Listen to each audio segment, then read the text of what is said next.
अरे काय झाली का रे आपली भंडाऱ्याची तयारी? हो दादा झाली झाली चला. हे पहा दादा आपले पुरे बी तयार चालू आहेत आणि भाजी बी तयार झाली. बरं आहे, चांगलं काम आहे. चला मस्त काम झालं गड्या. आता तर आपलं सगळं काम झालं गणपती बाप्पाचं.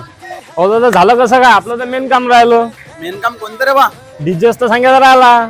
अरे नाही गड्या, या वर्षी आपल्याला डीजे नाही सांगायचा. अरे दादा पोरं तर डीजेच्या भरोशावर बसला आहेत. अरे आपण हर वर्षी डीजे सांगतो, आपले 1.5-2 लाख रुपये खर्च होऊन जातात. आणि जर या वर्षी आपण डीजे सांगितला नाही तर मग ते पैसे आपले वाचतील की नाही? हो दादा मग त्या पैशाचं करायचं काय?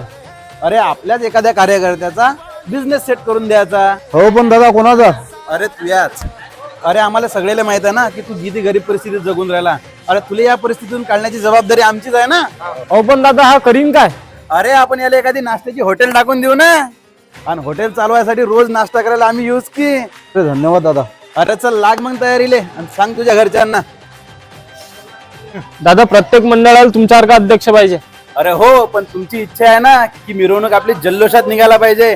अरे मग आपल्या मंडळाचे बॉक्स आहेत ना, अरे 4 बॉक्स लावू आणि जल्लोषात मिरवणूक काढू. चला.